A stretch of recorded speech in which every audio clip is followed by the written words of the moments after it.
Scenario 2, this is the Confederate phase of the 1530 turn.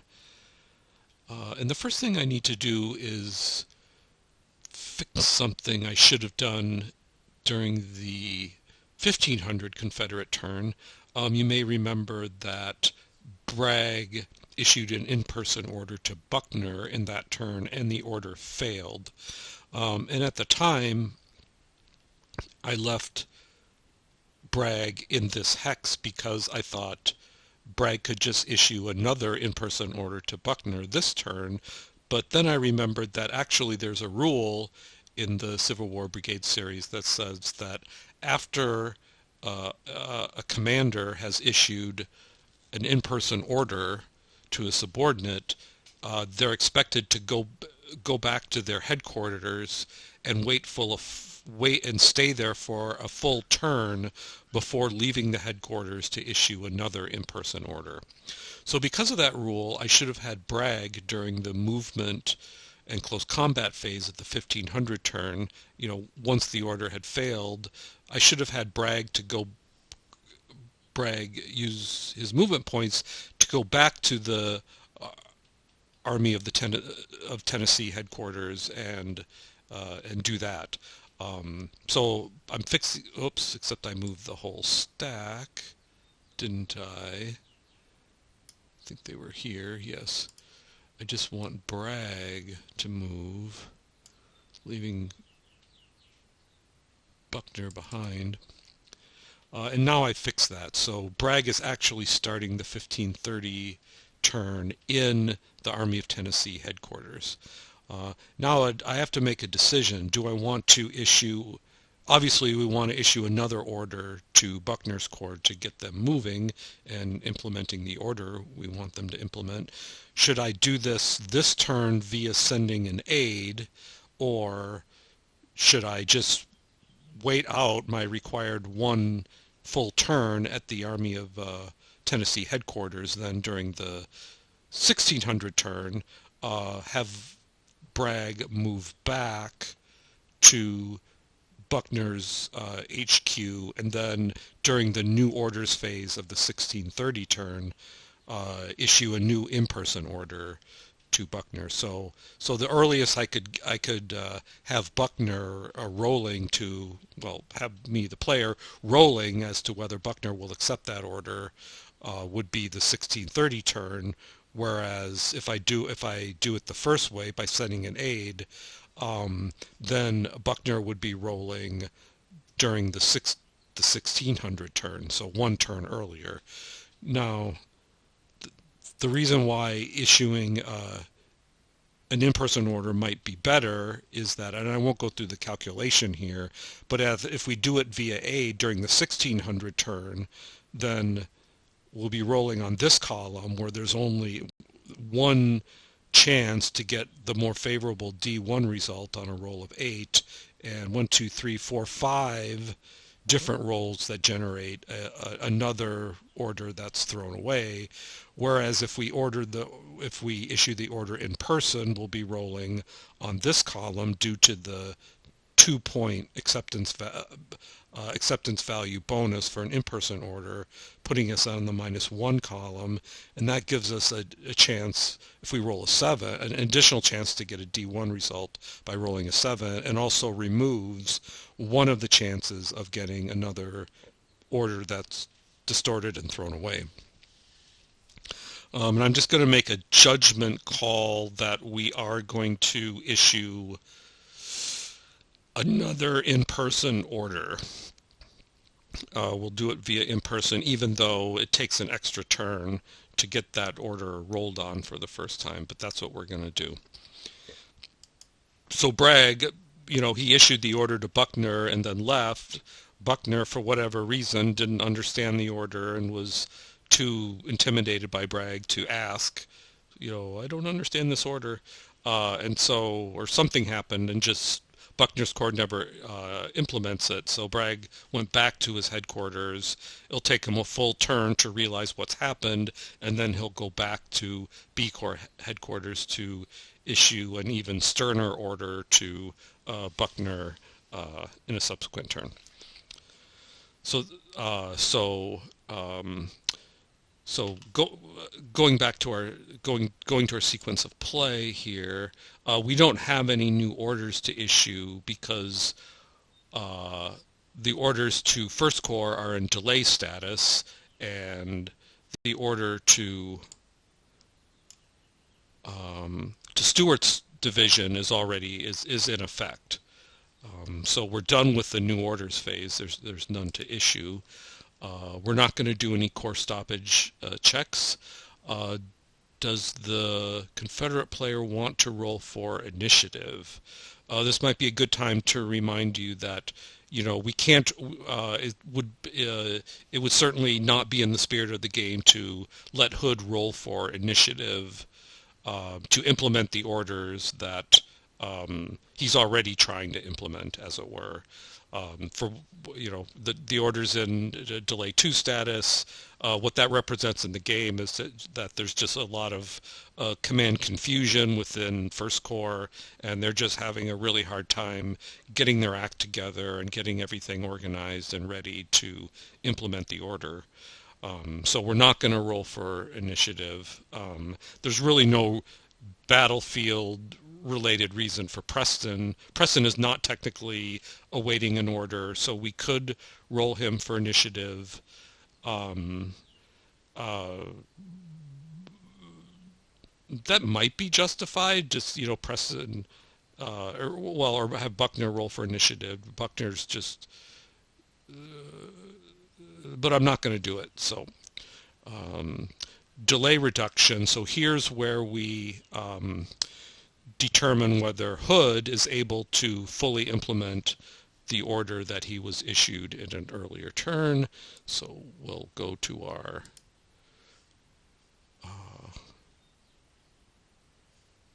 order chart here. And I think I already mentioned that the order to First Corps is in delay D2 result, so the order will be accepted on a D6 roll of 1. So we'll go to our ensemble of dice here and just focus on the blue die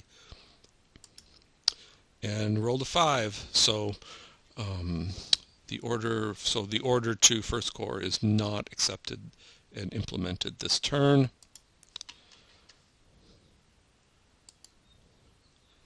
That's not what I wanted. So, and then there's no new orders to roll for acceptance this turn. So we're done with the command phase. No straggler recovery markers to place for the Confederate side. So now we're at the movement and close combat phase. So now we're going to turn our attention back to the combat that's been going on between Stewart's division and Van Cleve's division. And probably the most salient thing to mention here is that each of these Union brigades, Beatty's brigade is extended into this hex as well. That's what the counter with the arrow indicates. But both of these, there's artillery in both of these hexes, as well as this one. So what that means is that these are not strong candidates to close combat into because they will because the units in these hexes will be allowed to ignore the easiest retreat results on the morale table. It is possible to make a unit a unit with artillery, a defensive unit with artillery retreat as a result of close combat, but it takes a very extreme morale result to do that, and it's unlikely to happen. Now Stewart's order, remember, is to push the Union off of the Lafayette Road. So wearing our Stewart hat here, we're now, we're the Confederate player, but wearing Stewart's hat. Thinking about, well, what should Stewart do now, given his orders are to push the Union off of the Lafayette Road? I think what it makes the most sense to do is for Stewart's division to concentrate his attack on the one remaining brigade that's actually still on the Lafayette Road. And I think the best way to do that would be to bring down Clayton's brigade. That they have 6 movement points, and so they can go 2, 4, 6 into this hex, and then Bates's brigade here can go 2, 4, 6, and then we can bring the strength of 2 brigades onto this one brigade onto Beatty's brigade.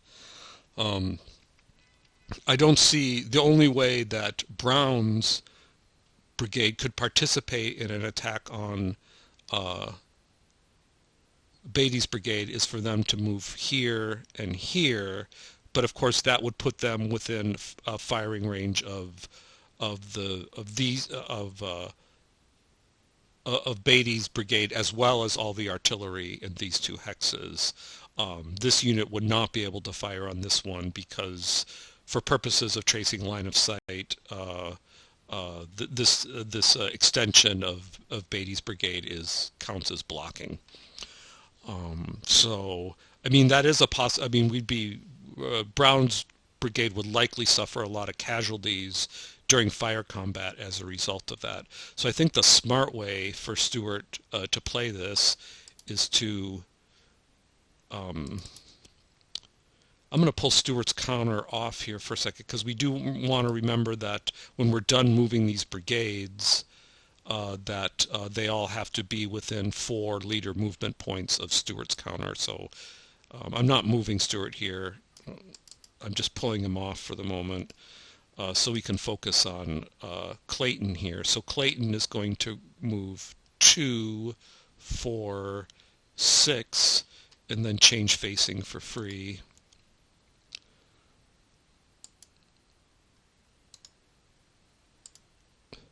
And we'll have him, we should think about this because Reynolds is down south here. We don't want to give Reynolds at this point, it might, when the Union turn comes, it might be, and I would say it would be reasonable for the Union player to roll for initiative for Reynolds to attack. One reason I say that is there was a lot of that kind of initiative being taken during the actual battle. And so to be safe, and also we're going to have Bates's brigade here, so it'd be much better for Clayton to have his facing go this way. He doesn't really need facing into this hex because it will be covered by Bate. So this facing will make Clayton's 3 frontal hex sides, these 3, and then Reynolds will not be able to, at least not, well, they would be able to move 2, 4, 6, but we might judge that, it might be reasonable for the Union player to judge that would be too strong of a violation of, Reynolds' current order to hold the Lafayette Road here between Van Cleve's division and Davis's division. So I think I'm gonna go ahead and do it this way. And then we have to put the strength counter. And then there's also a possibility of extending Stewart's line. Sorry, Clayton's line.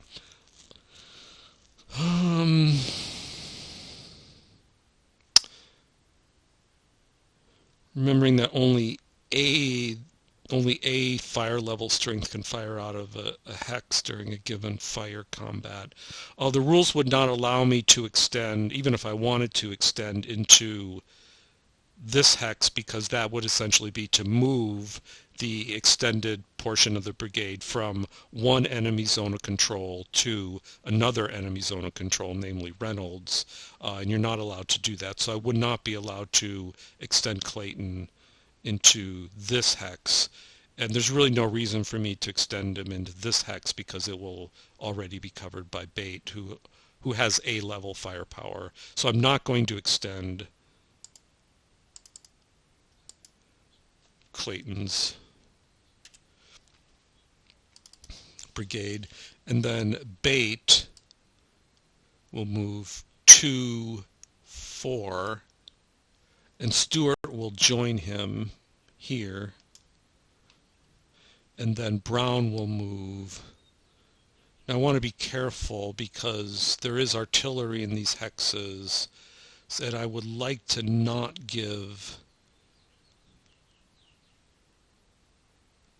these units here in particular, these Union units here, a shot at an artillery shot or infantry fire for that matter on Brown.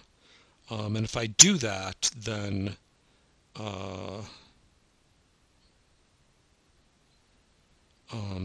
these two units would certainly have line of sight into here, and perhaps this one as well, because this is an enemy unit. I'd have to look that up. I don't think I want Brown's division here, or brigade here, so I'm going to move them 2, 4. Now I could go here. That would be permitted, even though it wouldn't increase my fire level into here. Or I could move them here. Don't want to. I'm not going to move them here because that wouldn't really be to respect Gross's presence here. So I am going to move. I'm going to move Brown into. Let me check Brown's losses. Just hang on one second here. Look at the loss chart.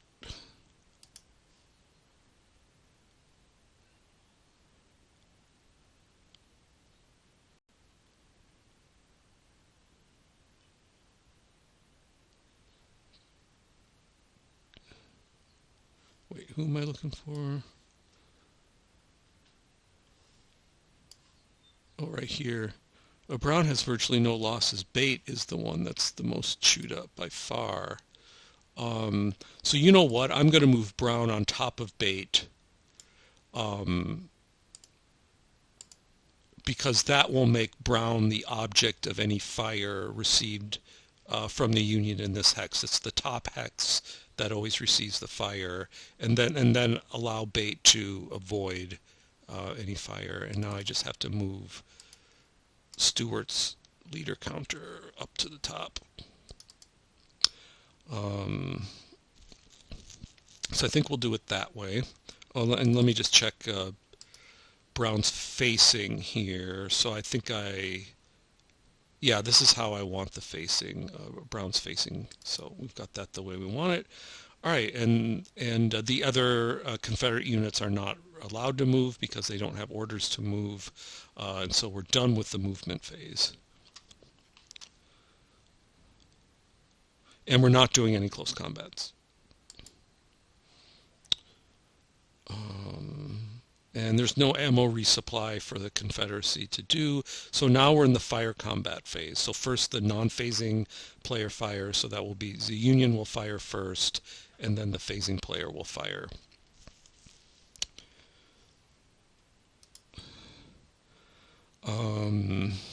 So for reasons we already said, the only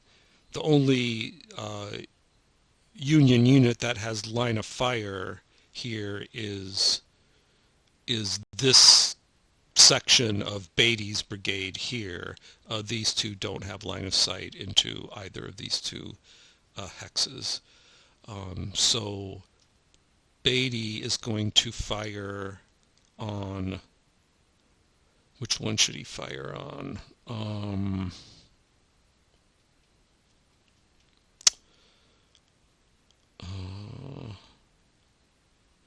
It doesn't matter. I'll have him, as far as I can tell. I'm going to have him fire on Brown.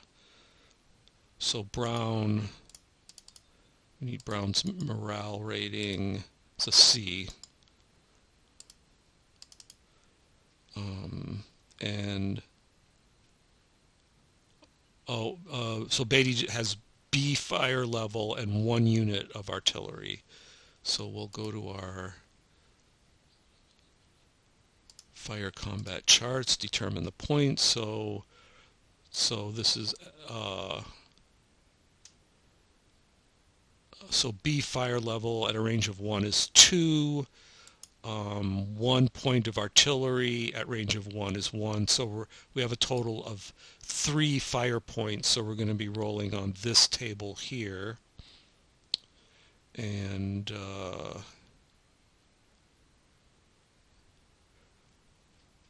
you know what? I'm going to do it this way. Just actually fire on this one just because. Oh, we are doing just because. Also, it has a bonus of giving us a shot at Stewart, the divisional leader with a very strong rating of 4. So we'd like to get him off the battlefield and replace him with a replacement leader of 1 if we possibly could. So we'll continue with this. So let's roll our combat dice. Ooh, this is an extremely favorable result. Wow. So we rolled a 10 on here. So the base loss is 1.5.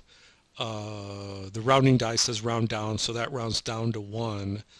And a straggler of 1 is not going to amount to anything, even with a C morale rating. So first let me score the loss. And again, the loss is suffered by Brown because Brown is the top unit in the stack. So let's clone a few here.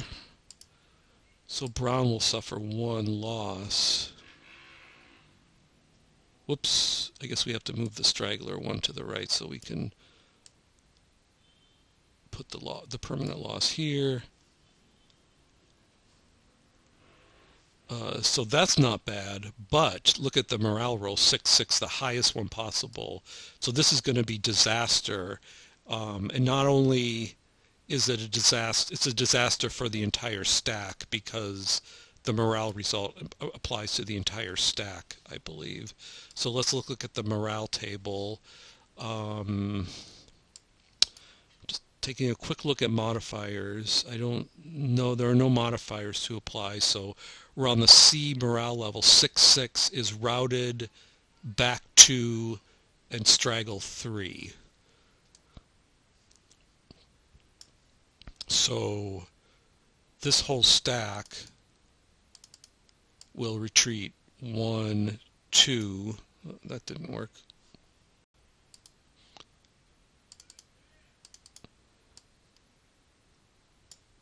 We'll move 1.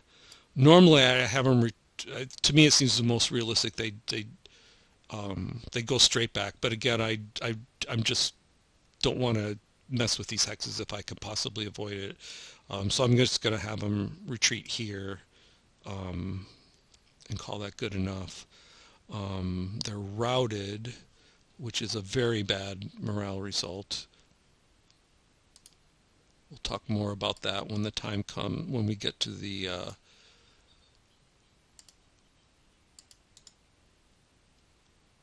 rally phase.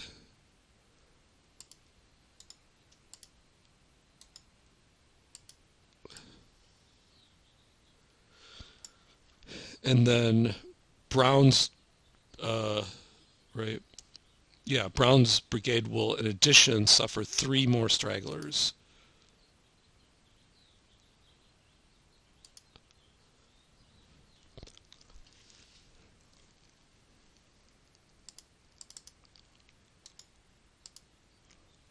So 1, 2, 3.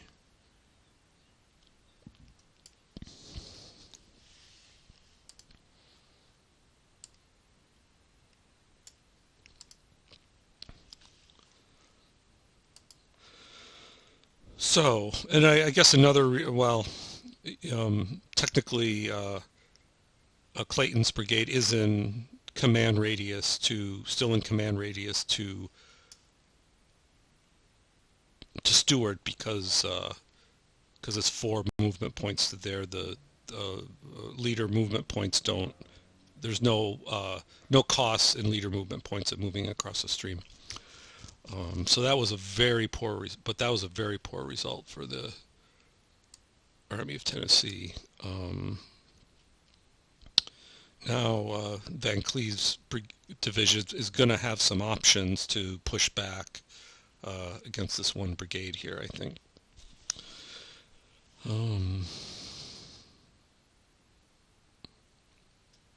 Going back to our sequence of play, now this unit gets to fire, Clayton still gets to fire on Beatty here, so let's do that. Beatty's morale rating is a B, if I remember right, yes. So now and this is A fire level for the combat. So the fire point determination will be A at range 1 is 4. So we'll be rolling on the same column as the previous combat, this one right here. And Clayton is sure hoping for a similar result, so let's give it a roll.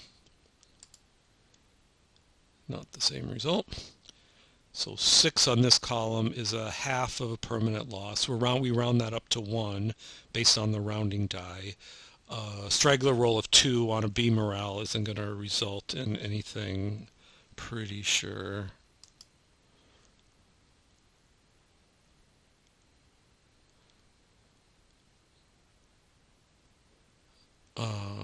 No.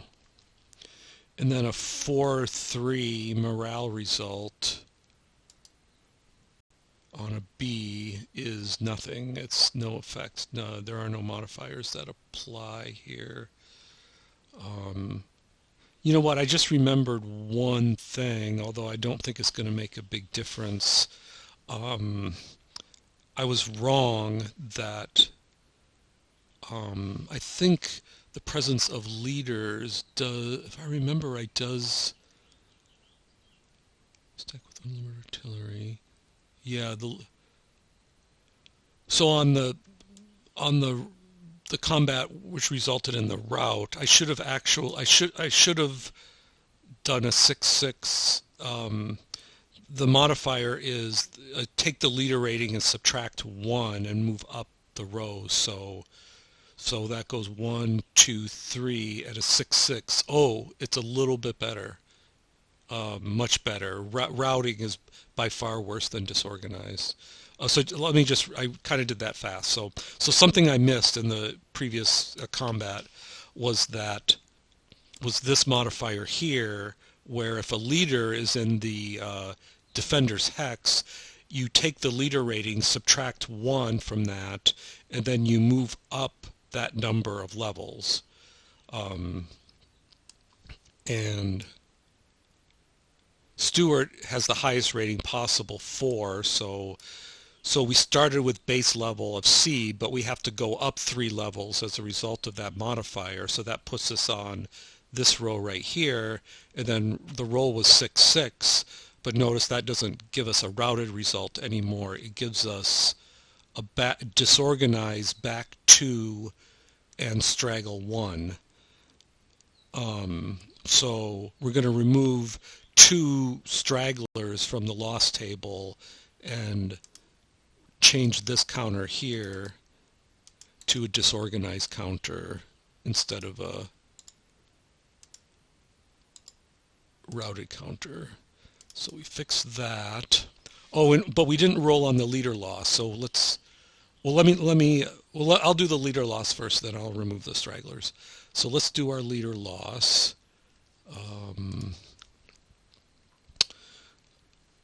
Leader loss. Where is that? Right here. So we'll roll on that. So we're rolling a 2d6. Yeah, we fully resolved this combat. So I'm going to roll 2d6.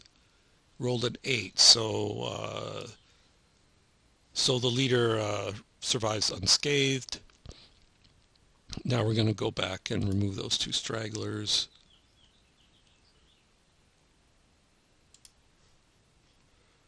From Brown.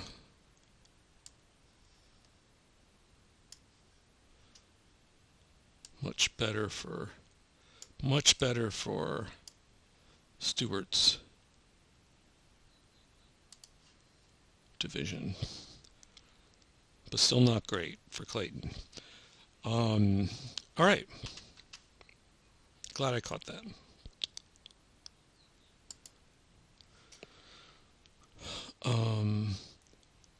So we're done with phasing fire combat. So now we go to the rally phase. Straggler recovery. The reason I'm not doing any straggler recovery is that a unit has to be at least 4 hexes from any enemy unit before it can begin to think about straggler recovery, and we're not there yet. So might not see a lot of straggler recovery in our playthrough here, just because we're only looking at a limited number of turns. It's the kind of thing that most often happens during the night turns of a multi-day battle. Now, as far as rallying goes, a DG just automatically goes down to shaken. There's no roll or anything. That's just automatic. Whereas routed also I believe a routed unit has to be at least 4 hexes away from any enemy unit before it can start to recover from rout. And I believe that recovery from rout is not automatic. You roll on a table to see whether a unit is successfully gets out of routed status or not. So routed is much worse than disorganized. So long story short, what this means is that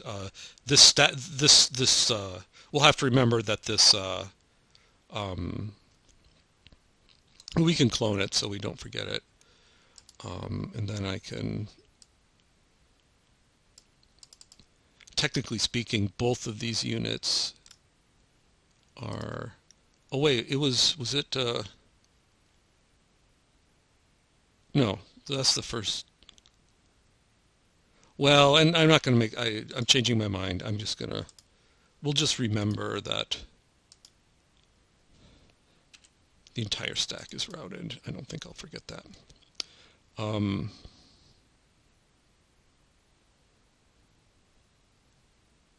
right. So we're done with rally. I think that's it for the turn. Done with rally. Okay, now it's the union phase. So I'll stop the video here, and in the next video we'll do the union phase of the 1530 turn. So thank you for watching, and I'll see you in the next video.